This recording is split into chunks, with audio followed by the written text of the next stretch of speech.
रहमानिर्रहीम। अस्सलाम वालेकुम। आज हम डिस्कस करने जा रहे हैं the function of intestine and the digestive system, कि इंटेस्टाइन का क्या रोल होता है in the process of digestion and absorption. आज के लेक्चर में जो टॉपिक हम कवर करेंगे वो इंटेस्टाइन्स होगी, यानी दोनों स्मॉल एंड लार्ज इंटेस्टाइन। उसके बारे में हम डिस्कस करेंगे ब्रीफली, उसकी एनाटॉमी और उसके अंदर जो मौजूद ग्लैंड्स हैं उसके फंक्शंस रिलेटेड कि क्या सिक्रीट होते हैं from the that glands of the intestines, और फंक्शन क्या है उसी सिक्रीशंस का, या एज अ होल हम इंटेस्टाइन की फंक्शन क्या होते हैं और किस तरह मोमेंट वाक़या होती है in both the small and large intestine. तो ये आज के हमारे ऑब्जेक्टिव्स हैं, इसी को हम कवर करेंगे both for small and large intestine. So पहले हम आते हैं टुवर्ड द स्मॉल इंटेस्टाइन। तो स्मॉल इंटेस्टाइन हमारे पास वो इंटेस्टाइन होते हैं जो कि लेंथ में ज़्यादा होते हैं लेकिन उसका डायमीटर कम होता है। इसी बेस पे हम उसको स्मॉल इंटेस्टाइन कहते हैं। ये नहीं होता कि उसका लेंथ कम है तो हम इसको स्मॉल इंटेस्टाइन कहते हैं, but due to its diameter हम उसको स्मॉल इंटेस्टाइन कहते हैं। इसकी ओरिजिनेशन होती है from the pyloric sphincter of stomach. जो स्टमक में हमने पार्ट्स डिस्कस की थी, तो वो स्टमक का जो लास्ट पार्ट होता है that is the pyloric Spencer, वहीं से फिर आगे कंटिन्यू होता है small intestine and until the junction between small and large intestine which is called ileocecal valve. Ileocaecal valve जो है ये स्मॉल और लार्ज इंटेस्टाइन के दरमियान एक जंक्शन होता है, तो उसी जंक्शन तक इसकी जो पूरा लेंथ है वो एक्सटेंडेड होती है, यानी from the pyloric sphincter to the ileocecal valve, ये उसकी लोकेशंस होते हैं। डायमीटर इसके छोटे होते हैं, स्मॉल होते हैं, और लेंथ उसकी तकरीबन 6 मीटर होते हैं, लेकिन ये जो है फोल्डेड फॉर्म में होते हैं, जंक्टेड होते हैं इन द एब्डोमिनल कैविटी, तो नज़र आते जो है वो हमें कम नज़र आते हैं, लेकिन अगर हम उसको एक्सटेंड कर लें तो दैट विल बी 6 मीटर। और जो main important function of the small intestine है दैट इज़ एब्जॉर्प्शन, क्योंकि जो फूड डाइजेस्टेड होते हैं, पहले डाइजेशन स्टार्ट होते हैं इन द माउथ, फिर small stomach and somewhat digestion आकर इन द स्मॉल इंटेस्टाइन। तो फाइनली जो फूड हमारे पास स्मॉल इंटेस्टाइन में प्रेजेंट होती है that is up two types, well either it is digested और अनडाइजेस्टेड। तो जो डाइजेस्टेड फूड होगा वो यही से एब्जॉर्ब होता है इनटू द ब्लड, जो अनडाइजेस्टेड फूड होगा वो फिर लार्ज इंटेस्टाइन में पास आउट होंगे। So this is the site, main site for the absorption of nutrients. Small intestine को 3 पार्ट्स में डिवाइड किया गया है। जिस तरह मैंने आप लोगों को बता दिया कि it is started from the pyloric sphincter of the stomach till the ileocecal joint. तो ये पूरा जो लेंथ है from the pyloric sphincter to the ileocecal valve, it is divided into 3 portions. The first portion, which is just started from the pyloric sphincter, is called duodenum. ठीक है, ये pyloric Spencer है और इसी जो इमीडिएटली इसके बाद वाली जो इंटेस्टाइन का हिस्सा आ जाते हैं, यानी first part of the intestine that is duodenum, और जो इस डोडेनम के बाद वाले हिस्सा आ जाते हैं दैट इज़ कॉल्ड जोजिनम या middle part of the small intestine, और जो लास्ट पार्ट आ जाती है दैट इज़ द इलियम, जो कि आगे जॉइंट बनाते हैं, जंक्शन बनाते हैं with the large intestine part that is called caecum. तो caecum is the part of large intestine while ileum is the part of small intestine. तो इन दोनों के दरमियान जिस पॉइंट पे ये दोनों जंक्शन बनाते हैं that is called ileocaecal junction और इलियोसिकल वेल्व। इसी स्मॉल इंटेस्टाइन में एक स्ट्रक्चर होता है जिसको हम वेलाई कहते हैं। अब वेलाई स्मॉल इंटेस्टाइन में कहाँ पर वाक़या होते हैं? तो जो इनर मेम्ब्रेन होते हैं, हमने जीआईटी की लेयर्स पढ़े थे, इसमें जो इनर लेयर्स हमारे पास था वो म्यूकस मेम्ब्रेन था या म्यूकस लेयर था। 4 लेयर हमने पढ़े थे। जो सबसे इनर मोस्ट होता है that is called mucous layer और म्यूकस मेम्ब्रेन। तो इसी म्यूकस मेम्ब्रेन के ऊपर फॉर एग्जांपल ये हमारे पास इंटेस्टाइन है स्मॉल और उनकी म्यूकस लेयर है। तो इसी म्यूकस लेयर के ऊपर स्मॉल छोटे छोटे प्रोजेक्शंस होते हैं, ठीक है, और उन्हीं प्रोजेक्शन को हम कहते हैं वेलाई।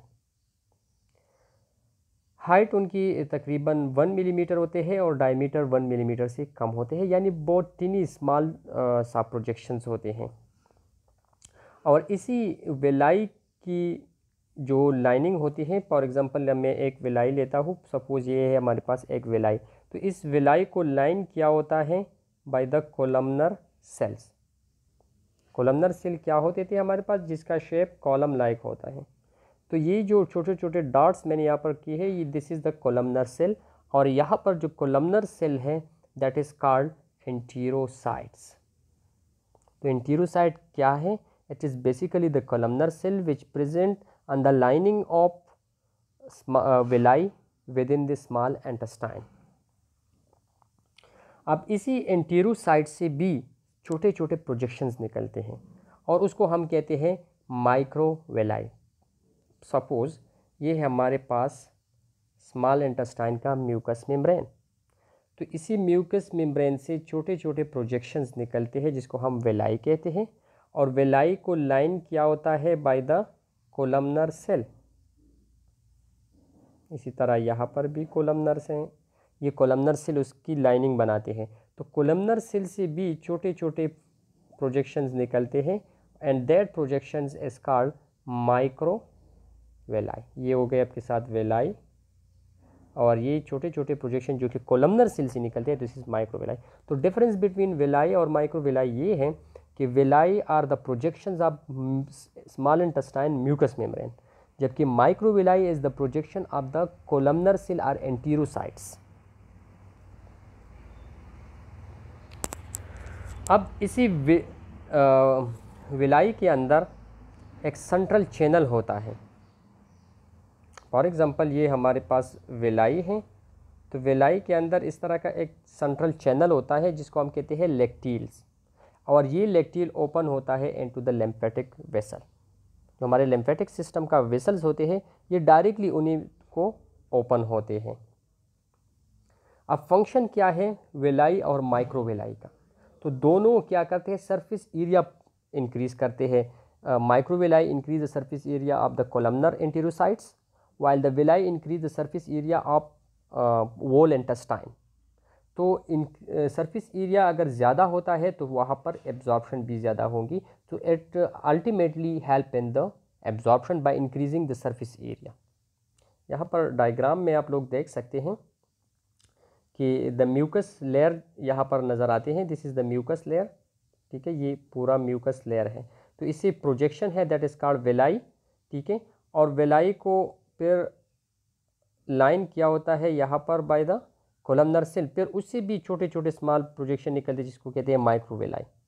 अब लेक्टील को देख लें, ये जो यहाँ पर आप लोगों को नज़र आते हैं this greenish colour, this greenish colour is the lacteal which is present in the centre portion of the villi, और ये ओपन होता है नीचे आप लोग देख सकते हैं and to the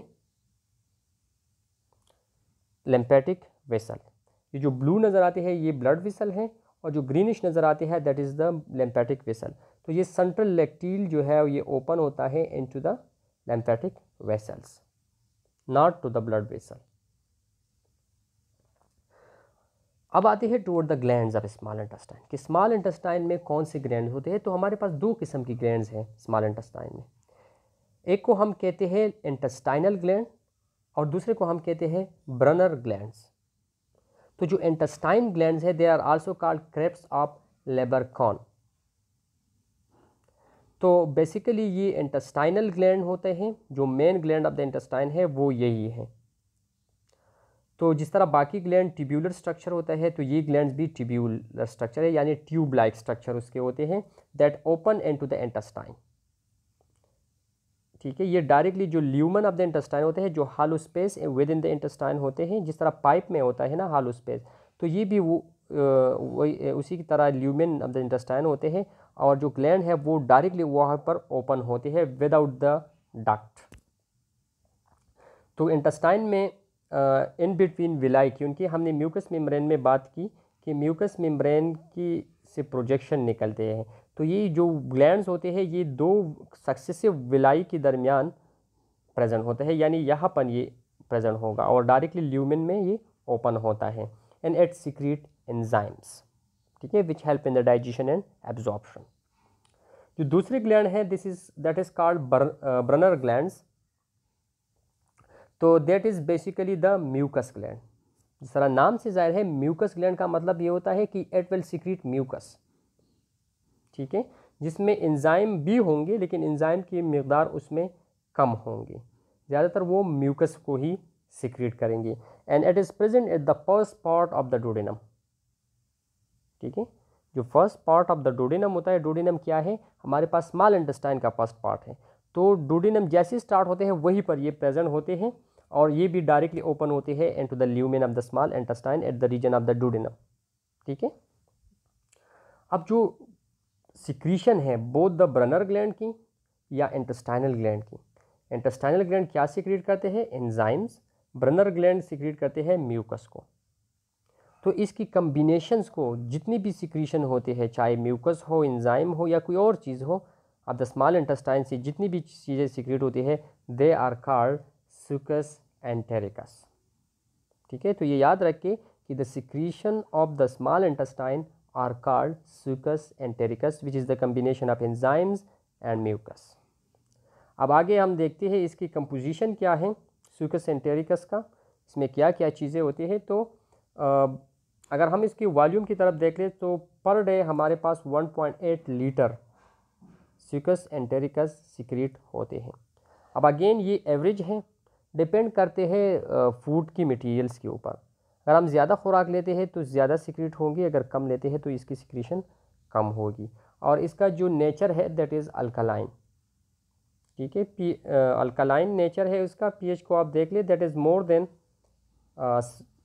7, so that is alkaline in nature, because क्योंकि जो काइम आते हैं from the stomach that is acidic, तो उसको न्यूट्रलाइज करने के लिए ये अल्कलाइन होते हैं ताकि न्यूट्रलाइजेशन हो जाए और mucous membrane of small intestine उसकी एरोशन जो है वो प्रिवेंट किया जाए। अगर हम सूकस एंटेरिकस की कंपोजिशन को देख लें तो मोस्टली दे कंटेन वाटर, 99.5% इसमें वाटर है, और सॉलिड 0.5% है, विच मे बी ऑर्गेनिक और इनऑर्गेनिक। तो इनऑर्गेनिक तो इलेक्ट्रोलाइट्स ही होते हैं, और ऑर्गेनिक में फिर मोस्टली इसमें जो है एंजाइम होते हैं, पर्टिकुलरली जो सिक्रीशन इंटेस्टाइनल ग्लैंड से होते हैं, क्रिप्स ऑफ लेबरकन से, तो वो इसमें एंजाइम की कंसंट्रेशन ज़्यादा होते हैं। और जो दूसरे ब्रनर ग्लैंड से सिक्रीशन होते हैं उसमें म्यूकस की कंसंट्रेशन ज़्यादा होते हैं। डेफिनेंसीज भी होती है, इंट्रिंसिक फैक्टर, लेकिन ज़्यादा से ज़्यादा उसमें म्यूकस ही होते हैं। अब जो एंजाइम सिक्रीट होते हैं सूकस एंटेरिकस में जो मौजूद होती है, इसमें मोस्टली जो एंजाइम है दैट इज़ प्रोटियोलाइटिक, अमाइलोलाइटिक, लाइपोलाइटिक और एंटीरोकाइनेस, ये 4 किस्म की एंजाइम उसमें मौजूद होते हैं। प्रोटियोलाइटिक वो एंजाइम है जो कि प्रोटीन को डाइजेस्ट करेंगी, अमाइलोलाइटिक कार्बोहाइड्रेट को डाइजेस्ट करेंगी, लाइपोलाइटिक लिपिड्स को डाइजेस्ट करेंगी। तो यहाँ पर जो डाइजेशन होगा वो फाइनल डाइजेशन होगा।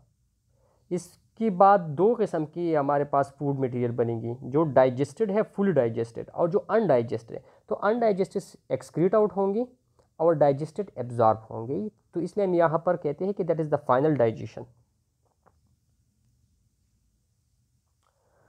अब इसी सिक्रीशन जो सूकस एंटेरिकस है, इसके फंक्शन क्या है, तो ये 5 डिफरेंट फंक्शन परफॉर्म करते हैं, जो कि हम 1 बाय 1 आगे डिस्कस कर लेते हैं। तो वो फंक्शन में इंक्लूडेड है digestion, protection, activation, hemopoiesis and hydrolysis. तो जिस तरह हमने वहाँ पर एंजाइम की बात की कि उसमें लाइपोलाइटिक है, अमाइलोलाइटिक है और प्रोटोलाइटिक एंजाइम्स है, तो ये तीनों किस्म की जो एंजाइम है it will help in the digestion. ठीक है, क्योंकि डाइजेशन तो पहले ही से ही स्टार्ट था, माउथ में भी हुआ था और स्टमक में भी हुआ था, लेकिन जो पार्शली डाइजेस्टेड फूड अभी भी उस रह जाते हैं, जिसका पूरी डाइजेशन नहीं हो चुका है, तो वो इन अ फॉर्म ऑफ काइम पहुंच जाते हैं इनटू द स्मॉल इंटेस्टाइन और यहाँ पर उसकी फाइनल डाइजेशन होगी। ठीक है, तो वो फाइनल डाइजेशन के बाद क्या होगा, जो फिर भी अनडाइजेस्टेड रह जाते हैं दैट विल एक्सक्रीट, और जो कंप्लीट डाइजेशन जिसकी हो जाती है तो दैट विल एब्जॉर्ब।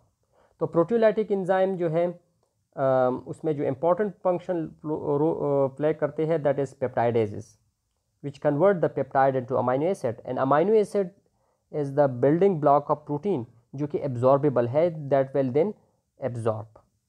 इस तरह अमाइलोलाइटिक एंजाइम में हमारे पास लैक्टेज, सक्रेज और माल्टेज, ये क्या करते हैं, कन्वर्ट करते हैं जो डाइसैकेराइड होते हैं, particularly the lactose, sucrose and maltose, इनको कन्वर्ट करते हैं इनटू द मोनोसैकेराइड, क्योंकि monosaccharide is the single unit of carbohydrate and the carbohydrate हमारे पास एब्जॉर्ब होती है in a form of single unit. ठीक है, in a form of monosaccharide.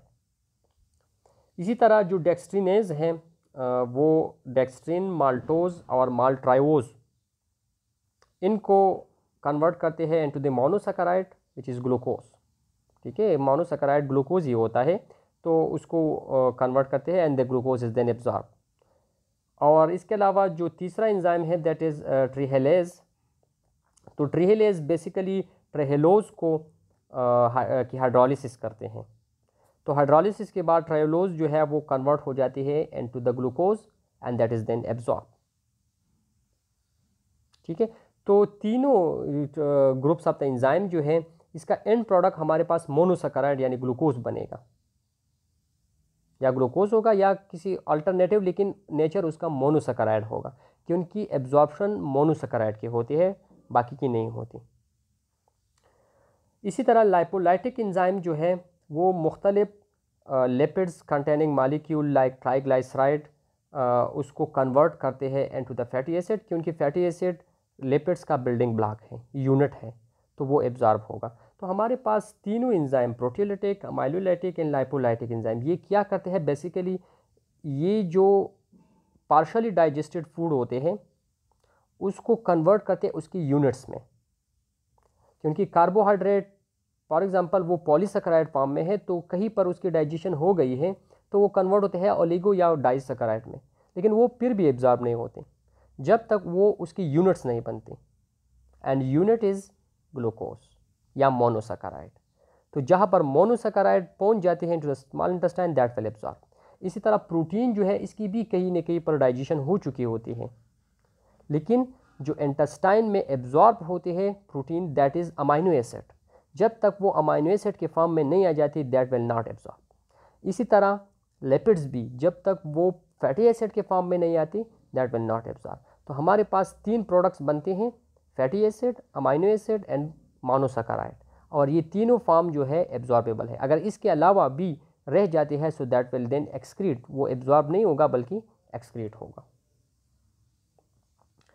ये एंजाइम की समरी दिया गया है कि कौन से एंजाइम जो है वो मौजूद होंगी और उसके लिए सबस्ट्रेट क्या होगा, वो किस सब्सटेंस के ऊपर एक्ट करेंगे और इसका एंड प्रोडक्ट क्या बनेगा। तो पेप्टाइडेज पेप्टाइड के ऊपर एक्शन करेंगे, अमाइनो एसिड बनेगा। सक्रेज सक्रोज के ऊपर एक्ट करके फ्रक्टोज एंड ग्लूकोज बनाएंगी। इसी तरह बाकी जो एंजाइम है उसका अपना एक सबस्ट्रेट होगा जिसके ऊपर वो एक्ट करेंगे और फिर एंड प्रोडक्ट उसकी बनेगी। लेकिन जो एंड प्रोडक्ट होंगी अगर वो यूनिट्स के फॉर्म में है, अमाइनो एसिड है, मोनोसैकेराइड है या फैटी एसिड है, तो दैट विल एब्जॉर्ब। अगर इसके अलावा कोई और चीज़ बनेगी तो दैट विल नॉट एब्जॉर्ब।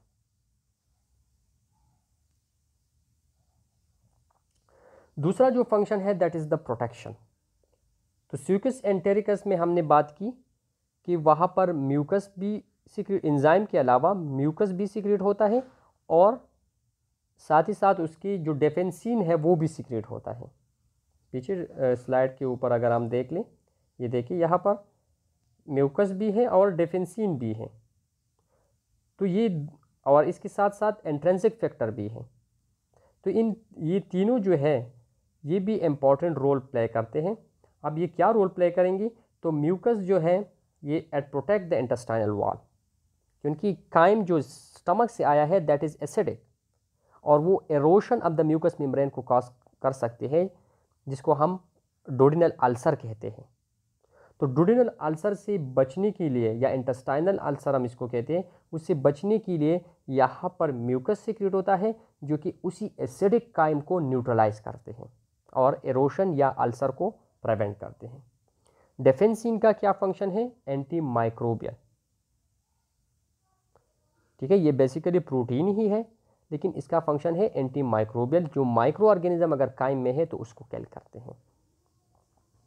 इसके अलावा एक्टिवेटर फंक्शन, हमने एंजाइम में 3 किस्म की एंजाइम तो डिस्कस की, माइलोलाइटिक, प्रोटियोलाइटिक एंड लाइपोलाइटिक, लेकिन उसमें एक और एंजाइम भी है जिसको हम कहते हैं एंटीरोकाइनेस।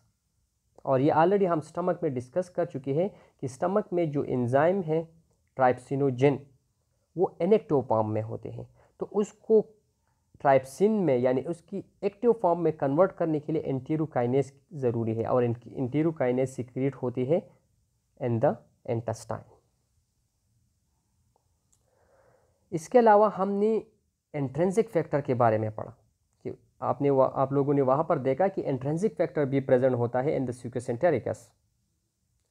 तो इंट्रिंसिक फैक्टर ज़रूरी है for the absorption of vitamin B12। अगर फूड में विटामिन B12 मौजूद है और इंट्रिंसिक फैक्टर नहीं है तो कोई विटामिन यानी विटामिन B12 जो है उसकी कोई एब्जॉर्प्शन नहीं होगी।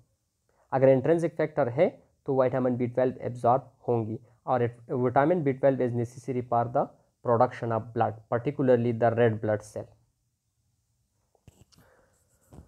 इसके अलावा हाइड्रोलिसिस, हमने वहाँ पर बात की कि इंटेस्टाइनल जूस जो है वो उसमें हेल्प करते हैं in the hydrolysis of different molecules. Particularly हमने ट्रेहेलोस में बात की कि उसकी जो जब हाइड्रोलिसिस हो जाती है तो उससे ग्लूकोज बनते हैं and that is then absorb. ठीक है, तो डाइजेशन के लिए हाइड्रोलिसिस की ज़रूरत है, और हाइड्रोलिसिस भी यहाँ पर सूकस एंटेरिकस परफॉर्म करते हैं।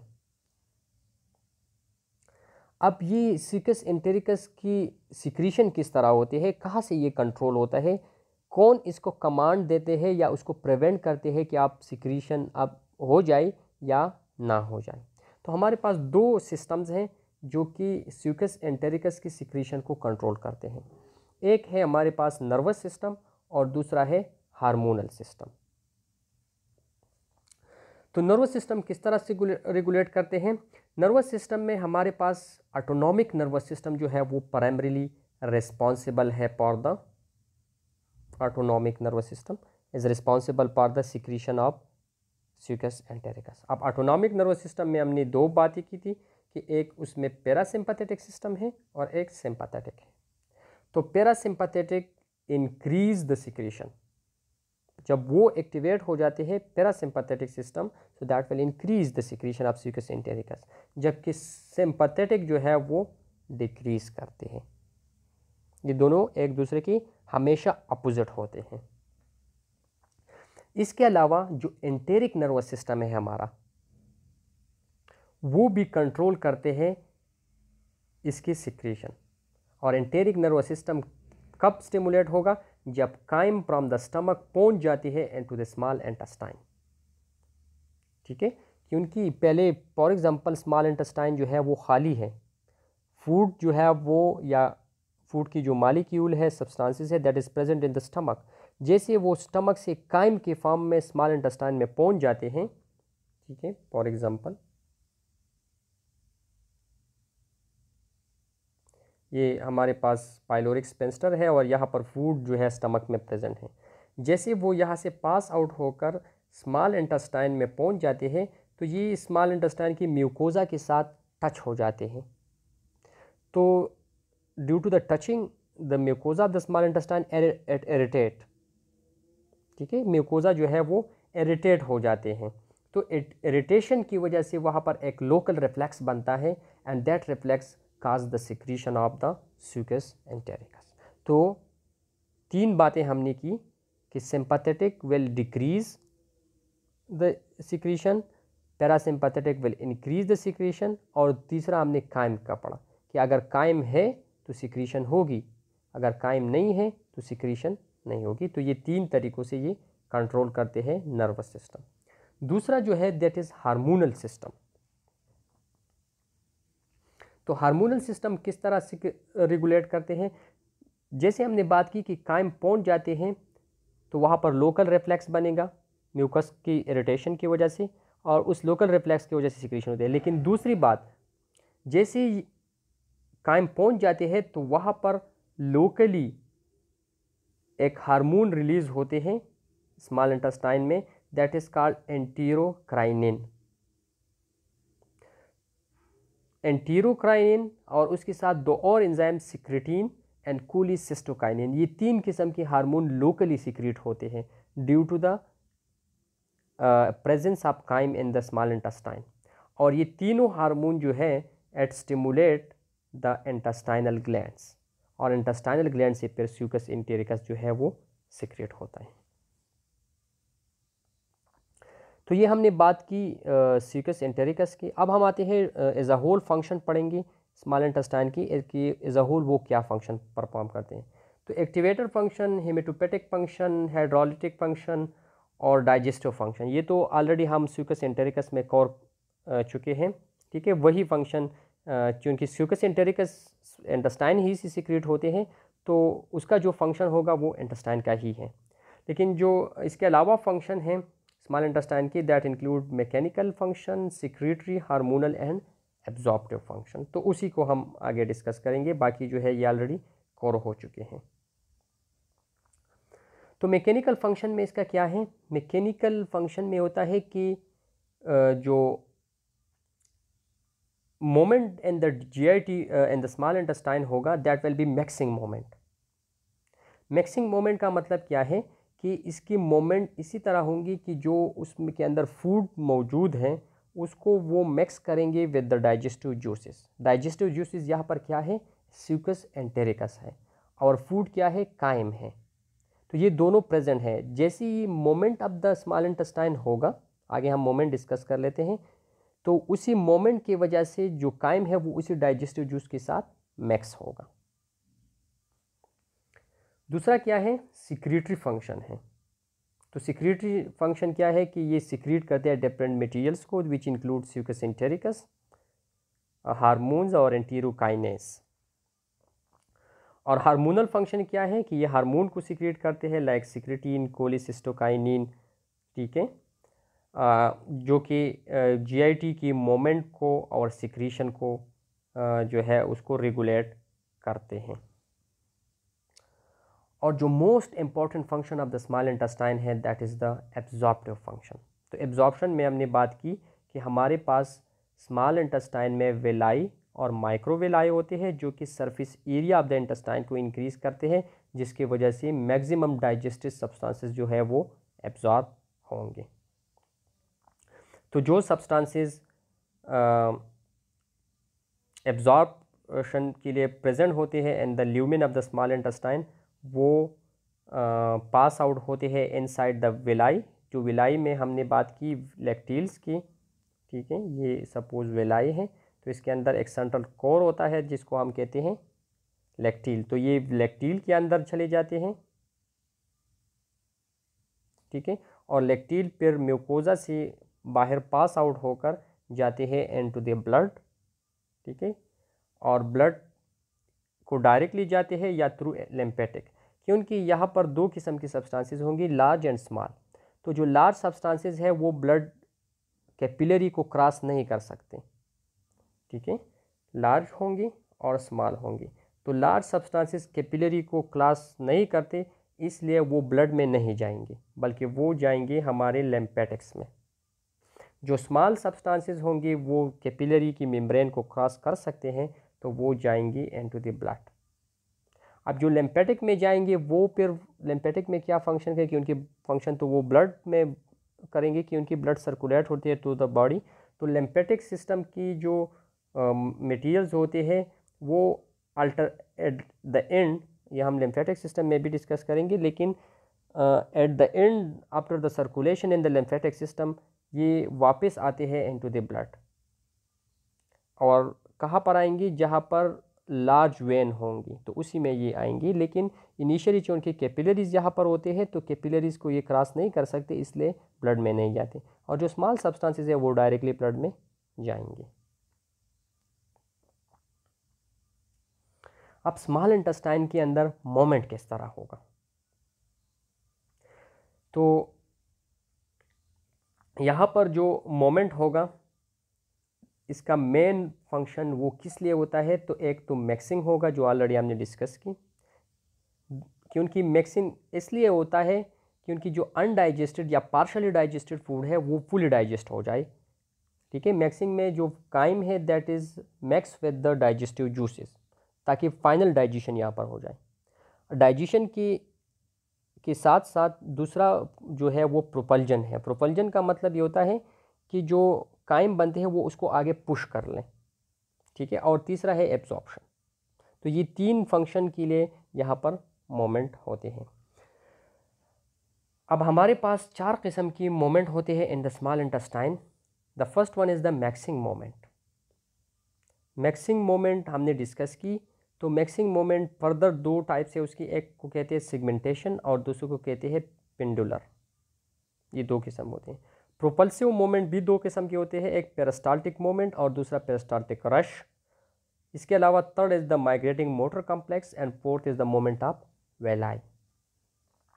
तो segmentation moment which is the type of mixing moment, इसको हम सेगमेंटेशन कंट्रैक्शन भी कहते हैं। इसमें बेसिकली ये होता है कि जो हमारे पास काइम होती है, प्रेजेंट होते हैं, उसकी चॉपिंग होती है, उसको छोटे छोटे टुकड़ों में कन्वर्ट करते हैं ताकि फाइनली वो डाइजेस्ट हो जाए, क्योंकि जितनी सब्सटेंसेस स्मॉल होंगी उसकी एब्जॉर्प्शन उतनी ज़्यादा होगी। So this is the common type of moment. जो यूजुअल मोमेंट होते हैं इंटेस्टाइन के अंदर वो सेगमेंटेशन ही होते हैं, और रेगुलर या इर्रेगुलर मैनर के साथ आते हैं, but in the rhythmic passion. अब इसका क्या मतलब है? मतलब ये है कि ये इस तरह नहीं होता कि एक जो है वो 3 मिनट्स के लिए होगा तो दूसरा 5 मिनट के लिए है, तीसरा जो है वो 7 मिनट के। ज़रूरी उसमें नहीं है कि ये मोमेंट का जो ड्यूरेशन है वो कांस्टेंट होगा। ड्यूरेशन जो है वो कांस्टेंट भी हो सकते हैं और इर्रेगुलर भी हो सकते हैं। तो यहाँ पर रेगुलर और इर्रेगुलर, इसका मतलब ये है कि अगर एक मोमेंट का ड्यूरेशन 3 मिनट है तो दूसरे का 3 भी हो सकते हैं, 4 भी हो सकते हैं, 5 भी हो सकते हैं। तो रेगुलर होगा या इर्रेगुलर होगा, लेकिन रिदमिक होगा। रिदमिक का मतलब क्या है कि जो 2 इंटरवल होंगी उसके दरमियान जो टाइम डिले होगा, जो टाइम स्पेस होगा, दैट विल बी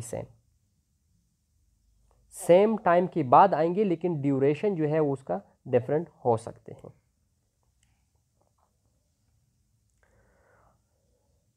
सो इसीलिए हम इसको रिदमिक सेगमेंटेशन कंट्रैक्शन भी कहते हैं।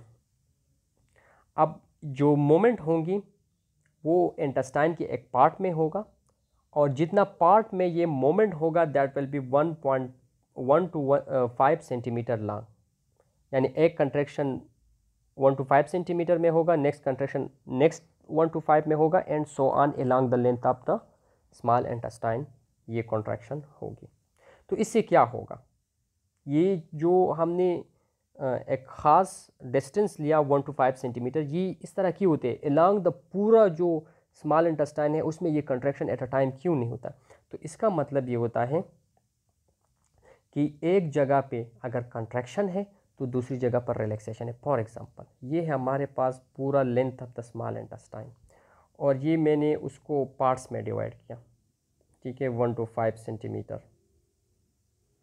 तो अगर यहाँ इस रीजन में कंट्रैक्शन है तो इस रीजन में रिलैक्सेशन होगा, ठीक है। इसके बाद ये कंट्रैक्शन, ये रिलैक्सेशन, इस जगह में कंट्रैक्शन, यहाँ पर रिलैक्सेशन, ठीक है, एंड सो ऑन। इसीलिए ये एक पार्ट में होते हैं, अलोंग द लेंथ ये नहीं होता। तो इसकी क्या होगा, इससे ये होगा कि चॉपिंग प्रॉपरली हो जाएंगी अब द काइम, और वो फाइनली जो है एब्जॉर्प्शन के काबिल हो जाती हैं।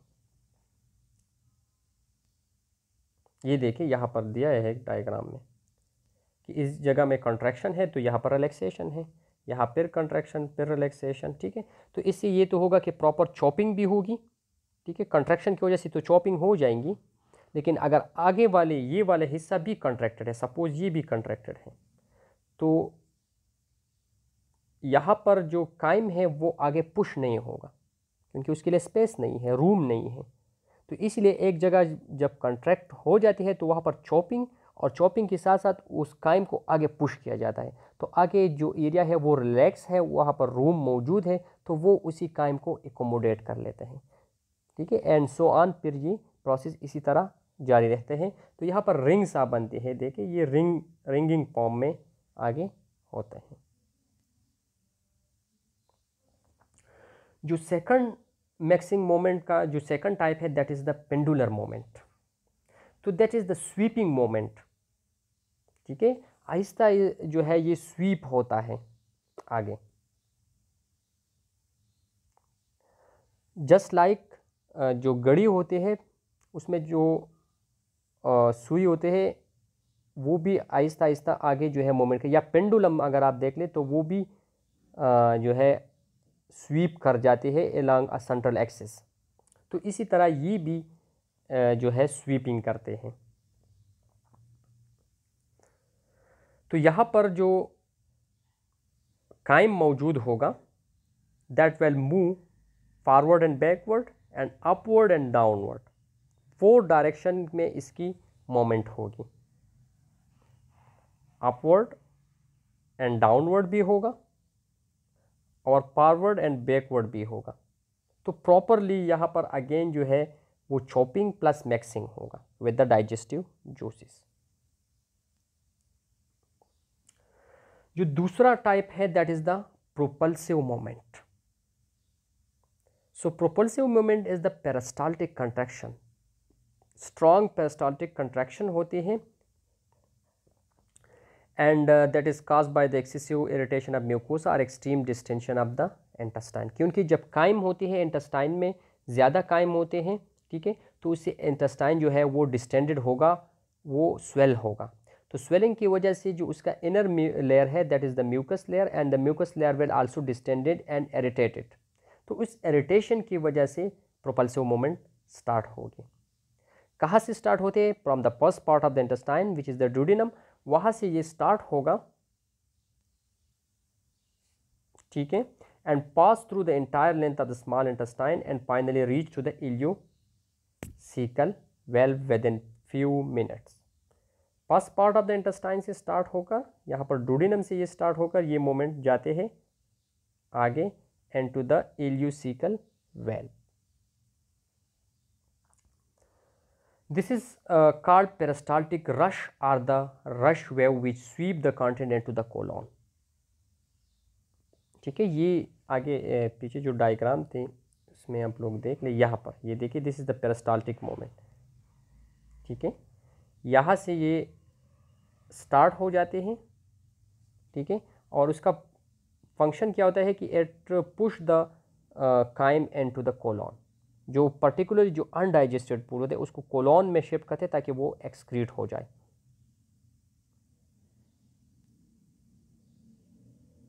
ठीक है। So this is called the peristaltic rush और प्रोपल्सिव मोमेंट। अब तीसरा जो टाइप है that is the migrating motor complex, या इसको हम कहते हैं पेरिस्टाल्सिस एंड फास्टिंग। अगर काइम इंटेस्टाइन में नहीं है तो उसी कंडीशन के अंदर किस तरह पेरिस्टाल्सिस होती है इन the small intestine, this is called migrating motor complex या माइग्रेटिंग मायो इलेक्ट्रिक कॉम्प्लेक्स, ठीक है। कब होगा? जब फूड हमारे पास नहीं होंगे, फास्टिंग कंडीशन होगा। अब ये वाला जो पेरिस्टाल्सिस है ये किस तरह डिफरेंट है from the peristalsis and the normal condition, जो पहले हम डिस्कस कर लिया कि किस तरह जो है पेरिस्टाल्सिस होते हैं when the chyme is present. अब ये जो है वो इसमें क्या डिफरेंसेस हैं when the chyme is present and when the chyme is not present. तो उनमें मेन डिफरेंस ये है कि वो एक पर्टिकुलर हिस्से में होते हैं। जो पेरिस्टाल्सिस थी in the presence of chyme, वो एक पर्टिकुलर हिस्से of the part of the small intestine में होते हैं, जबकि जो फास्टिंग कंडीशन में होते हैं इसमें स्मॉल इंटेस्टाइन का एक बड़ा हिस्सा इन्वॉल्व होता है, लार्ज पार्ट में होते हैं। ठीक है, वो तकरीबन आपके साथ थे 1 to 5 में सेंटीमीटर में, और ये होता है 20 to 30 सेंटीमीटर हिस्से में। ठीक है, और इसकी जो वेलोसिटी होगी वो 6 to 12 सेंटीमीटर पर मिनट के हिसाब से होगा।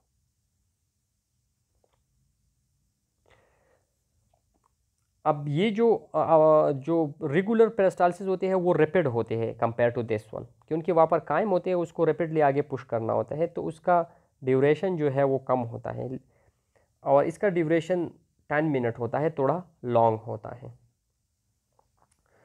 एंड दिस मोमेंट आकर once in every 1.5 to 2 hours. ठीक है, अगर फूड नहीं है तो स्टमक में ये मोमेंट हर 2 घंटे बाद होते हैं। And now the fourth moment is the moment of villi, जो स्मॉल प्रोजेक्शन है उसकी मोमेंट भी होते हैं साइमल्टेनियसली। जिस तरह पूरा इंटेस्टाइन जो है इसके अंदर मोमेंट होगा, तो विलाई भी इसके साथ मोमेंट करेंगे ना,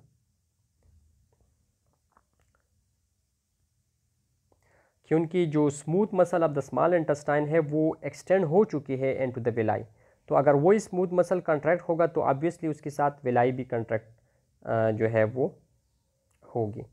तो contraction of the villi will be alternatively shortening and elongation. Shortening और एलोंगेशन क्यों हो, किस तरह होंगी? फॉर एग्जांपल ये हमारे पास नॉर्मल विलाई है, तो इसकी जो कंट्रैक्शन होगी, इसकी जो मोमेंट होगा वो अल्टरनेटिवली होगा। पहले ये डिक्रीज़ हो जाते हैं, छोटे बन जाते हैं, फिर ये एक्सटेंड हो जाते हैं, फिर डिक्रीज़, फिर एक्सटेंड। ठीक है, तो अल्टरनेटिवली ये प्रोसेस इसी तरह चलता रहेगा। और इसके साथ क्या होगा कि जो लैंप के अंदर लेक्टिल के अंदर जो फूड गई है, जिसको हम लैंप कहते हैं, जो फ्लूइड होते हैं लिम्फेटिक सिस्टम के अंदर या लेक्टिल के अंदर, इसको हम लैंप कहते हैं। तो जो लैंप चली गई है इनसाइड द लेक्टिल, वो ओपन होता है वो इनटू द लिम्फेटिक वेसल। क्योंकि ये देखें, ये आपके साथ वेलाई, ठीक है, और इसके अंदर है लेक्टिल। तो हमने बात की थी कि जो फूड है वो लेक्टिल्स के अंदर जाएंगे। कब जाएंगी? जब वेलाई का लेंथ इंक्रीज़ हो जाते हैं, क्योंकि जब लेंथ इंक्रीज़ होगा तो इसका सरफेस एरिया इंक्रीज़ होता है, तो सारा फूड इसकी लेक्टिल्स के अंदर चले जाते हैं। जब ये कंट्रैक्ट होते हैं यानी उसके लेंथ डिक्रीज़ होते हैं, तो डिक्रीज़ की वजह से या कंट्रैक्शन की वजह से इसके अंदर जो फूड है वो जाएंगे इनटू द लिम्फेटिक वेसल। ठीक है, यहाँ पर आ जाते हैं। फिर दोबारा जब ये एक्सटेंड हो जाते हैं तो ये और फूड को एब्जॉर्ब कर लेते हैं। फिर इसके बाद जब कंट्रैक्शन होगा तो अगेन उसको प्रोपल करेंगे, और ये प्रोसेस इसी तरह चलता रहेगा। तो इसमें जो मेन फंक्शन होगा, इस एलोंगेशन और कंट्रैक्शन का जो मेन रोल है, that is in the absorption.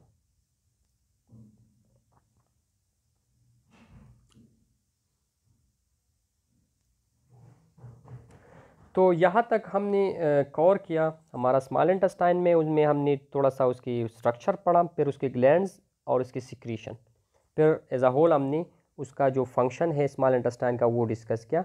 And finally we discuss the moment.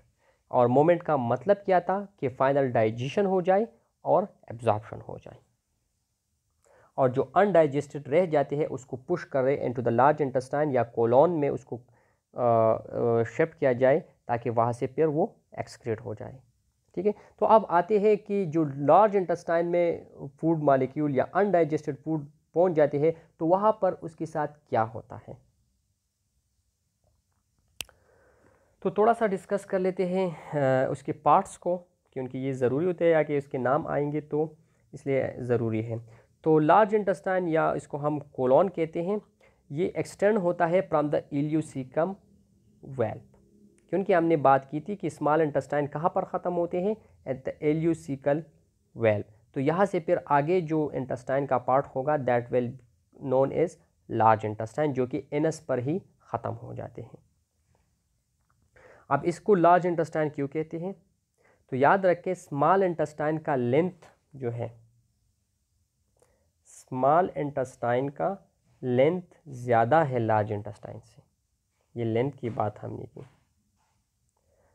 ठीक है। लेकिन स्मॉल इंटेस्टाइन की डायमीटर कम है लार्ज इंटेस्टाइन से, इसलिए हम इसको लार्ज इंटेस्टाइन कहते हैं, क्योंकि इसका डायमीटर जो है वो ज़्यादा है, लेंथ कम है। तो लार्ज इंटेस्टाइन को 7 डिफरेंट हिस्सों में डिवाइड किया है। The first part is called caecum, जिसके साथ अपेंडिक्स अब वेस्टिजियल ऑर्गन भी प्रेजेंट होता है। इसके बाद आते हैं असेंडिंग कोलन, आगे डायग्राम होगा, ये देखें। The first part is called caecum, ये देखें ये वाला पार्ट, जहाँ से ये स्टार्ट हो जाते हैं, फिर कोलन आ जाते हैं। तो जो कोलन एसेंड करता है यानी ये अपवर्ड जाते हैं, ये देखिए ऊपर की तरफ जाते हैं, तो इसको हम असेंडिंग कोलन कहते हैं। फिर ये स्ट्रेट हो जाते हैं, ट्रांसवर्स हो जाते हैं, तो इसको हम कहते हैं ट्रांसवर्स कोलन। फिर ये जो डिसेंड करते हैं तो हम इसको कहते हैं डिसेंडिंग कोलन, ठीक है। और इसके साथ साथ जो है इलियम के बाद जो है हमारे पास आ जाते हैं जुजिनम, ठीक है, और जुजिनम से फिर वो स्टार्ट हो जाते हैं कोलन, ठीक है। और फाइनली जो डिसेंडिंग कोलन है दैट फ्रॉम द रेक्टम, ठीक है, जो which is the last part of the large intestine and that will then open in the form of anus to the external environment. तो ये 7 पार्ट है हमारे पास। Caecum आ जाते हैं पहला, असेंडिंग कोलन, डिसेंडिंग कोलन, ठीक है, sigmoid colon, rectum and anal canal. अब लार्ज इंटेस्टाइन में जो सिक्रीशन होती है that is watery fluid like having pH of 8, तो ये भी अल्कलाइन है। इसमें डाइजेस्टिव एंजाइम एब्सेंट होते हैं। क्यों एब्सेंट होते हैं, क्योंकि मैंने बात की आप लोगों से कि small intestine is the final part of the digestion, यहाँ पर डाइजेशन ख़त्म हो जाते हैं। फूड 2 हिस्सों में डिवाइड होते हैं, या तो वो डाइजेस्टेड हैं, ठीक है, जो फूड होते हैं जब वो स्मॉल इंटेस्टाइन तक पहुँच जाते हैं तो स्मॉल इंटेस्टाइन में वो या डाइजेस्टेड बन जाते हैं या अनडाइजेस्टेड होते हैं। तो जो डाइजेस्टेड है वो ब्लड में एब्जॉर्ब होगा, और जो अनडाइजेस्टेड है वो लार्ज इंटेस्टाइन में जाएंगे, ठीक है। तो इसीलिए लार्ज इंटेस्टाइन की जो सिक्रीशन है उसमें कोई डाइजेस्टिव एंजाइम नहीं है, वहाँ पर कोई डाइजेशन नहीं होगी। अल्कलाइन क्यों है, क्योंकि यहाँ पर बाइकार्बोनेट का लेवल ज़्यादा है, इसलिए ये अल्कलाइन है। तो इसमें क्या होंगे, इसकी सिक्रीशन में क्या होंगे, तो large part is cover by the water and the 0.5% is the solid which include the electrolyte, mostly उसमें है बाइकार्बोनेट है, और ऑर्गेनिक सब्सटेंसेस हैं which are given here like albumin, globulin, mucin, urea, debris of epithelial cell. अब ये जो secretion करते हैं लार्ज इंटेस्टाइन, इसका फंक्शन क्या है, तो इसके 2 फंक्शन हैं। एक, अगर काइम जो कि अनडाइजेस्टेड रह चुके हैं अगर अभी तक वो एसिडिक है तो उसको न्यूट्रलाइज करते हैं। दूसरा, जो डिफिकेशन का प्रोसेस होगा, जो एक्सक्रीशन का प्रोसेस होगा, क्योंकि अनडाइजेस्टेड फूड जो होते हैं वो यूजुअली उसमें वाटर के कंटेंट कम होते हैं, तो वो लार्ज इंटेस्टाइन को इरिटेट कर सकता है, उसकी म्यूकोजा को, और वहाँ पर फ्रैक्शन प्रोड्यूस हो सकता है। तो उस फ्रैक्शन को कम करने के लिए जो सिक्रीशन है it lubricate the large intestine. तो ये 2 फंक्शन है उसके। तो एक तो हमारे पास काइम का एसिडिटी उसको न्यूट्रलाइज करते हैं, और दूसरा ये कि जो bacterial action in the small intestine होते हैं उसमें भी स्ट्रॉन्ग एसिड बनते हैं। तो उस एसिडिटी को कम करने के लिए ये अल्कलाइन होते हैं, उसमें बाइकार्बोनेट का लेवल ज़्यादा होते हैं ताकि उस एसिडिटी को न्यूट्रलाइज करें। दूसरा क्या है कि म्यूसिन इसमें होते हैं जो कि लार्ज इंटेस्टाइन की म्यूकोजा को क्या करते हैं, उसको लिब्रिकेट करते हैं ताकि जो अनडाइजेस्टेड फूड की एक्सक्रीशन होते हैं उसको अभी ल्यूब्रिकेट किया जाए ताकि वो कोई इरिटेशन या कोई डैमेज जो है वो काज ना करे। डैमेज दोनों मैकेनिकल डैमेज भी काज कर सकते हैं ड्यू टू द फ्रैक्शन और केमिकल डैमेज भी काज कर सकते हैं ड्यू टू द एसिडिटी। तो एसिडिटी को न्यूट्रलाइजेशन ने ख़त्म की और जो मैकेनिकल है उसको लुब्रिकेशन ने ख़त्म की। अब यहाँ पर एक टर्म यूज़ हुआ है बाउल, ये देखें बाउल होता है। तो ये जो फूड होते हैं इसके डिफरेंट नाम होते हैं, हमने तो कई डिस्कस की हैं। पहले जब हम रॉ फॉर्म में लेते हैं तो हम इसको फूड कहते हैं, ठीक हो गया। जैसे उसकी डाइजेशन एट द माउथ हो जाते हैं, मेस्टिकेशन प्रोसेस हो जाते हैं, तो इसको हम कहते हैं फिर बोलस, ठीक है। जैसे स्टमक में पहुंच जाते हैं वहाँ पर फर्दर डाइजेशन हो जाते हैं, ये कहाँ पर होते हैं, माउथ में डाइजेशन के बाद हम इसको कहते हैं। जब स्टमक में इसकी डाइजेशन हो जाती है सो इट बिकम काइम, ठीक हो गया, ये स्टमक में होते हैं। फिर काइम पहुंच जाते हैं टू स्मॉल इंटेस्टाइन और वहाँ पर जो डाइजेशन हो जाते हैं, ठीक है, तो वो तो एब्जॉर्ब होंगी और डाइजेशन के बाद जो अनडाइजेस्टेड रह जाती है और लार्ज इंटेस्टाइन के अंदर पहुंच जाते हैं तो फिर हम इसको कहेंगे बॉल, ठीक है। तो बॉल जो है ये स्मॉल इंटेस्टाइन के बाद बनते हैं और जब ये एक्सक्रीट आउट होते हैं फ्रॉम द बॉडी तो फिर हम इसको कहते हैं फीसिस।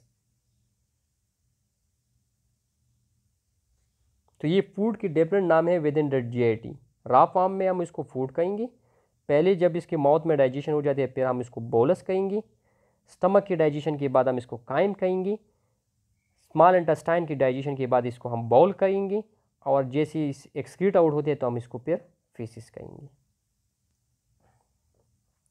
अब लार्ज इंटेस्टाइन के फंक्शन की तरफ आते हैं। तो लार्ज इंटेस्टाइन की 6 डिफरेंट फंक्शन हैं, absorption, faeces formation, secretion, excretion, synthesis and dietary fibre. इसी फंक्शन में आप लोग देख लें कहीं पर भी आपको डाइजेशन नज़र नहीं आएगा, क्यों, क्योंकि यहाँ पर जो सिक्रीशन होती है उसमें कोई डाइजेस्टिव एंजाइम्स या डाइजेस्टिव जूसेस प्रेजेंट नहीं है। तो आते हैं toward the absorption. So large intestine में जो अनडाइजेस्टेड फूड पहुंच जाते हैं उसमें से कुछ इंपॉर्टेंट मटेरियल भी होती है जिसको एब्जॉर्ब किया जाता है। न्यूट्रिएंट्स यहाँ पर एब्जॉर्ब नहीं होगा, याद रखें न्यूट्रिएंट्स कोई एब्जॉर्प्शन यहाँ पर नहीं होती क्योंकि वो स्मॉल इंटेस्टाइन में कंप्लीट हो चुके हैं। लेकिन इसके अलावा अगर बॉडी में वाटर, इलेक्ट्रोलाइट या दूसरे ऑर्गेनिक सब्सटेंसेस की कमी होती है तो उसको एब्जॉर्ब किया जाता है, like water, electrolytes, alcohol, drugs वगैरह जो है ये एब्जॉर्ब होते हैं। आप लोगों ने एक नाम सुना होगा सपोजिटरी ड्रग। सपोजिटरी ड्रग वो होते हैं यूजुअली जो हम ड्रग लेते हैं या हम टैबलेट के फॉर्म में लेते हैं माउथ के थ्रू या आईवी लेते हैं इंजेक्शन के फॉर्म में, लेकिन कुछ ड्रग ऐसे होते हैं जो कि रेक्टम के थ्रू दिया जाता है जो यूजुअली जेल फॉर्म में होते हैं, इसको हम कहते हैं सपोजिटरी ड्रग। वो क्यों देते हैं कि उनकी लार्ज इंटेस्टाइन में भी एब्जॉर्प्शन होते हैं। तो जैसी absorption of the water and electrolytes हो जाते हैं तो इसके बाद वाली जो बाउल रह जाते हैं इसको फिर हम फीसिस कहेंगे, ठीक है। मैंने बता दिया कि स्मॉल इंटेस्टाइन में हम इसको काइम कहते हैं, लेकिन जब वहाँ पर डाइजेशन हो जाती है तो हम इसको फिर बाउल कब कहेंगे, जब उससे वाटर एंड इलेक्ट्रोलाइट जो है बाउल कहेंगे, और जब बाउल से वाटर एंड इलेक्ट्रोलाइट एब्जॉर्ब हो जाती है तो फिर हम इसको फीसिस कहेंगे। और वही फीसिस जो है फिर आगे क्या होगा, एक्सक्रीट होगा फ्रॉम द बॉडी। और अगर इसमें कोई हेवी मेटल्स भी मौजूद है like mercury, lead, bismuth, arsenic वगैरह, तो वो भी इसी फेसिस के थ्रू बॉडी से एक्सक्रीट आउट होंगे। इसके अलावा सिक्रीशन भी करते हैं like mucin and inorganic substances, chloride and bicarb, कि उनकी जो इनऑर्गेनिक सब्सटेंसेस है that will help in neutralisation, और जो म्यूसिन है that will help in the lubrication.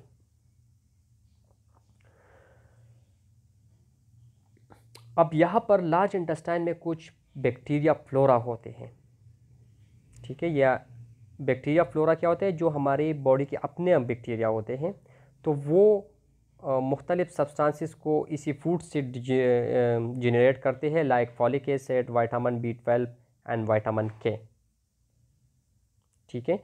तो ये तीनों चीज़ें जो है फॉलिक एसिड, विटामिन B12 और विटामिन K, ये ब्लड की फंक्शनिंग के लिए ज़रूरी है। Particularly folic acid and B12 जो है it help in the erythropoiesis, formation of RBC में ये हेल्प करते हैं, और जो विटामिन K है that help in the clotting of blood. इसके अलावा एक और चीज़ इसमें होती है डाइटरी फाइबर। तो डाइटरी फाइबर वो फूड होते हैं जो कि स्टमक से और इंटेस्टाइन से पास आउट होते हैं विदाउट डाइजेशन, क्योंकि जो मोस्टली डाइजेशन होती है, स्ट्रॉन्ग डाइजेशन होती है, वो स्मॉल इंटेस्टाइन एंड स्टमक में होते हैं। लेकिन अगर उसमें ऐसे फूड की पार्टिकल्स मौजूद है जो कि स्टमक और इंटेस्टाइन में भी डाइजेस्ट नहीं होती, तो इसको हम कहते हैं डाइटरी फाइबर, ठीक है। और ये डाइटरी फाइबर जब अनडाइजेस्टेड फॉर्म में पहुंच जाते हैं इनटू द लार्ज इंटेस्टाइन, तो इसमें बैक्टीरिया का अमाउंट भी ज़्यादा होते हैं, और ये हेल्प करते हैं in the formation of bulky and soft faeces. इसलिए हम कहते हैं कि फाइबर कंटेनिंग फूड जो है उसको ज़्यादा लेने चाहिए, क्योंकि इससे जो फीसेस बनेंगी दैट विल बी सॉफ्ट, ठीक है। तो आसानी के साथ फिर डिफिकेशन होगी, जो वाइडिंग या excretion of the undigested food है वो आसानी के साथ होंगी। अगर उसमें आपके साथ फाइबर्स की कमी है फूड में, तो जो बॉल बन जाती है दैट विल बी हार्ड, वो हार्ड होते हैं, उसकी एक्सक्रीशन फिर आसानी से नहीं होती, तो इससे हमारे पास कॉन्स्टिपेशन क्रिएट हो सकती है, और अगर कॉन्स्टिपेशन प्रोलॉन्ग हो जाती है, ठीक है, तो it may be consequent and to different serious conditions like colon cancer या एब्डोमिनल डिस्टेंशन वगैरह, इस तरह की प्रॉब्लम उससे फिर क्रिएट हो सकते हैं। अब आते हैं toward the moment of GIT large intestine, कि लार्ज इंटेस्टाइन में क्या किस तरह की मोमेंट होगी। तो यहाँ पर एक मोमेंट होते हैं that is called maxing moment और सेगमेंटेशन कंट्रैक्शन, जो ऑलरेडी हम डिस्कस कर चुके हैं, ठीक है। तो ये जो मैक्सिंग मोमेंट होगा ये भी उसी तरह सर्कुलर कंस्ट्रक्शन होगी, और ये कोलोन में अपीयर होते हैं at regular distance of about 2.5 centimetre. पहले 2.5 सेंटीमीटर में अपीयर होगा, फिर इसके बाद जो हिस्सा है and so on until to the final point. और दूसरा जो है प्रोपल्सिव मोमेंट या मास पेरिस्टाल्सिस होगी। तो प्रोपल्सिव मोमेंट में ये होगा कि जो पीसेस है वो उसको एनएस की तरफ पुश करेंगे, ठीक है। नॉर्मली ये वाले जो मोमेंट हैं ये एक तो फूड के रिस्पांस में भी प्रोड्यूस होते हैं, लेकिन सुबह के वक्त ये खुद ब खुद भी प्रोड्यूस होते हैं, पर्टिकुलरली 10 मिनट बिफोर और after breakfast, and that is the control by the nervous system. अब कुछ टर्म्स है which is related to the GIT जो कॉमन यूज़ होते हैं, that include defecation, evacuation of gases, diarrhoea and constipation. कि ये terms क्या है, जस्ट आप इसको जान लें। So defecation is the voiding process of the faeces, कि किस तरह जो फीसेस बनते हैं वो बॉडी से किस तरह रिमूव हो जाते हैं। तो हमने बात की कि जैसे इस बाउल पहुंच जाते हैं लार्ज इंटेस्टाइन में, तो वहाँ से पर उनसे वाटर एंड इलेक्ट्रोलाइट एब्जॉर्ब हो जाते हैं और वो पीसेस बन जाते हैं। तो वो पीसेस जाकर sigmoid portion of the colon या लार्ज इंटेस्टाइन के जो सिग्माइड कोलॉन पोर्शन है उसमें स्टोर हो जाते हैं। जब भी स्टिमुलस पहुंच जाते हैं तो ये फिर एनएस के थ्रू बॉडी से रिमूव होते हैं। अगर स्टिमुलस नहीं है तो वो सिग्माइड कोलॉन में स्टोर होते हैं। अगर स्टिमुलस नहीं है तो कोई डिफिकेशन नहीं होगी, क्योंकि जो एनल स्पेंस्टर है, स्पेंस्टर क्या होते हैं, कंस्ट्रक्टेड एरिया को हम कहते हैं या वेल्व लाइक एरिया को कहते हैं, तो वो वेल्व क्लोज होते हैं, तो कोई डिफिकेशन नहीं होगी। जब स्टिमुलस पहुंच जाते हैं, वहाँ पर कोई स्टिमुलेशन हो जाती है, तो वो स्पेंस्टर ओपन होकर फीसिस एक्सक्रीट आउट हो जाते हैं। अब ये स्टिमुलस किस तरह आते हैं? स्टिमुलस ऐसे आते हैं कि इसी फीसिस का कुछ पार्ट्स जो है वो सिग्माइड कोलॉन से निकलकर रेक्टम तक पहुंच जाते हैं, क्योंकि यूजुअली जो एरिया होता है क्या होता है, एनल एरिया, वो स्पेंसर के थ्रू क्लोज होता है, लेकिन क्लोज कंप्लीटली नहीं होता, वहाँ वो एरिया जो है वो कंस्ट्रक्टेड होता है। इस फॉर एग्जांपल ये देखें, ये हमारे पास सिग्माइड कोलॉन है, तो ये एरिया बहुत ज़्यादा यहाँ पर कंस्ट्रक्टेड होते हैं। तो इससे अगर छोटा एक पीसीस जो है वो पास आउट होकर कोलॉन एनल पोर्शन में पहुँच जाते हैं, तो इससे स्टिमुलेशन होगी। तो जैसे स्टिमुलेशन हो जाती है तो ये एरिया एक्सपेंड हो जाते हैं, ठीक है, और प्रोसेस ऑफ डिफिकेशन जो है वो स्टार्ट हो जाते हैं। तो the stimulation is the entrance of small pieces. तो स्मॉल पीसेस कब ये इरिटेशन प्रोड्यूस करेंगी, कब स्टिमुलस प्रोड्यूस करेंगी? जब इसका प्रेशर 20 to 25 सेंटीमीटर होता है। तो अगर इतने अमाउंट में जो फीसिस है वो पास आउट होते हैं into the anal area which create the 20 to 25 centimetre of water pressure, so that will leads to the process of defecation. अब during the digestive process and the bacterial action कुछ gases बनते हैं इन the GIT. तो वो gases किस तरह एवाकुएट होते हैं और वो गैसेस बनती किस तरह है, उसके टाइप्स क्या होते हैं? तो हमारे पास दो किस्म की गैसेस बनते हैं, एक को हम कहते हैं एक्सोजीनियस गैसेस और दूसरे को हम कहते हैं एंडोजीनियस। जिस तरह नाम से जाहिर है, एक्सोजीनियस गैसेस वो होते हैं जो कि ड्यूरिंग द प्रोसेस ऑफ जब हम खुराक लेते हैं या कुछ पीते हैं, तो उसी दौरान एटमॉस्फेयर से वो एयर हमारे जीआईटी के अंदर चले जाते हैं, तो इसको हम फिर एक्सोजीनियस कहेंगे। तो जो total gases in the GIT होते हैं उसमें 90% गैसेस वो हम ड्यूरिंग खुराक या ड्यूरिंग ड्रिंकिंग जो है वो लेते हैं। या इसके अलावा जो कार्बोनेटेड ड्रिंक हम पीते हैं, तो उसकी जो जब उसकी अंडर प्रोसेस होते हैं, मतलब उसकी हाइड्रोलिसिस या डाइजेशन होती है, तो उसी दौरान उसी कार्बोनेटेड ड्रिंक से भी गैसेस बनते हैं। तो इसको हम कहते हैं एक्सोजीनियस गैसेस, क्योंकि ये बाहर से आते हैं और it form the 90% of the total gases. जो एंडोजीनियस गैसेस होते हैं that is 10% of the total gases, और ये बनते हैं during the digestion of the food stuff. जो खुराक की डाइजेशन होती है उसमें ये बनते हैं। और दूसरा, जब खुराक पर बैक्टीरिया एक्शन करते हैं तो उससे भी गैसेस बनते हैं। चूँकि ये दोनों प्रोसेस के थ्रू जो गैसेस बनते हैं वो विद इन द बॉडी बनते हैं, तो इसलिए हम इसको एंडोजीनियस यानी इनसाइड जो गैसेस हैं वो कहते हैं। अब दोनों गैसेस की जो एवाकुएशन है वो किस तरह होगी? तो वो दो प्रोसेस के थ्रू होती है। एक को हम कहते हैं बेल्चिंग और दूसरे को हम कहते हैं फार्टिंग। बेल्चिंग को हम बर्फिंग भी कहते हैं, और बर्पिंग जिसको हम डकार कहते हैं, ये माउथ के थ्रू एक्सक्रीट आउट होते हैं, ठीक है। बेल्चिंग कब होगी? जब हमारा स्टमक जो है वो स्वेल हो जाए, जब हम एयर को स्वाल्व करते हैं, पर्टिकुलरली द एक्सोजीनियस गैस। तो एक्सोजीनियस गैस जाकर हमारे स्टमक के अंदर जाती है और स्टमक उससे इन्फ्लेट हो जाते हैं, डिस्टेंड हो जाते हैं, तो इसकी वजह से फिर वो इंट्रागैस्ट्रिक प्रेशर आए होते हैं और वो गैस हम एवाकुएट करते हैं थ्रू द माउथ, और इस प्रोसेस को फिर हम बर्पिंग या बेल्चिंग कहते हैं। जो फार्टिंग होती है वो एनएस के थ्रू एवाकुएट होते हैं, ठीक है। और इसका जो ऑर्डर होता है, स्मेल होता है या साउंड होता है, वो रिकग्नाइजेबल नहीं होती, उसको हम डिटेक्ट नहीं कर सकते, उसकी साउंड भी हम नहीं सुनते और उसकी स्मेल भी यूजुअली नहीं होती अनटिल अनलेस कि अगर फूड में कोई टॉक्सिक मटेरियल ना हो। अगर कोई टॉक्सिक मटेरियल उसमें आ जाती है तो फिर उसकी स्मेल बन जाती है, लेकिन यूजुअली उसकी कोई स्मेल नहीं होती। और ये पर्टिकुलरली वो गैसेस होते हैं जो कि एंडोजीनियसली बनते हैं।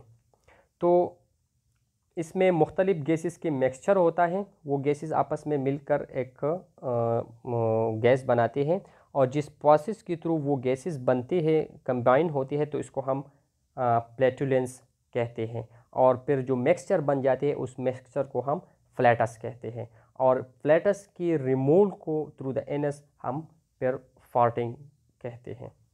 तो पर डे के हिसाब से 5 टू ये 0.5 है, ठीक है। यहाँ पर एक पॉइंट है 0.5 to 1.5 litre per day with 10 to 25 episode per day में ये एवाकुएट होते हैं। Diarrhoea, this is the most common complication associated with the GIT।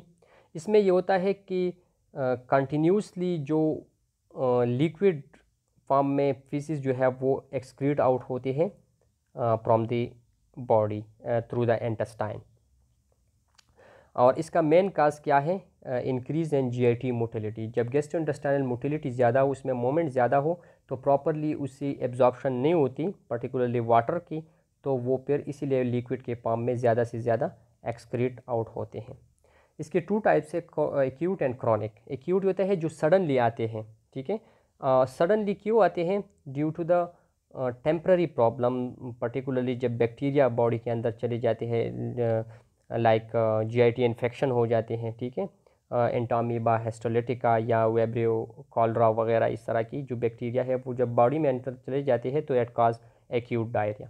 और क्रोनिक डायरिया जो है वो GIT की जो म्यूकोजा में अगर कोई प्रॉब्लम है तो उसकी वजह से फिर फॉर लॉन्ग टाइम डायरिया रह जाते हैं, होते हैं, इसको हम क्रोनिक डायरिया कहते हैं।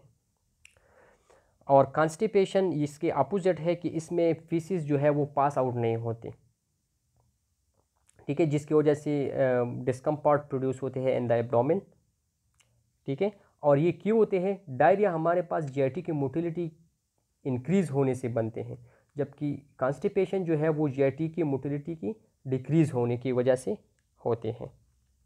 तो अगर वॉइडिंग नहीं होगी अब द फीसिस, तो वो अनडाइजेस्टेड फूड जो है वो हमारे लार्ज इंटेस्टाइन में फॉर लॉन्ग टाइम जो है वो रह जाते हैं, और उससे एब्जॉर्प्शन ऑफ फ्लूइड बहुत ज़्यादा होते हैं, ठीक है। तो अगर फ्लूइड ज़्यादा से ज़्यादा एब्जॉर्ब होंगे तो वो हार्ड मासेस बन जाते हैं, और वो हार्ड एंड ड्राई मास जो है वो फिर एक्सक्रीशन उसकी ज़्यादा नहीं होती, ठीक है। तो कॉन्स्टिपेशन अगर प्रॉपर टाइम पे ट्रीट ना किया गया तो it can cause different complications. तो ये था आज का हमारा lecture related to the small and large intestine, कि किस तरह स्मॉल इंटेस्टाइन में जो डाइजेशन है वो फाइनल डाइजेशन किस तरह होगी, और फाइनल डाइजेशन के बाद वो एब्जॉर्प्शन किस तरह होते हैं। अगर अनडाइजेस्टेड फूड रह जाते हैं तो वो आगे लार्ज इंटेस्टाइन में किस तरह जाते हैं। फिर लार्ज इंटेस्टाइन में हमने बात की कि वहाँ पर कोई डाइजेशन नहीं होगा, कुछ चीज़ों की एब्जॉर्प्शन होगी, और एब्जॉर्प्शन के बाद फीसिस बनेंगी, और फीसिस पर एक्सक्रीट आउट होगा from the body. And at the end हमने कुछ टर्म्स डिस्कस की which is commonly use in the GIT, like defecation, evacuation of the gases, diarrhoea and constipation, ठीक है। तो इसमें अगर आप लोगों को कोई मसला, कोई क्वेश्चन हो तो फिर आप लोग पूछ सकते हैं। Thank you very much.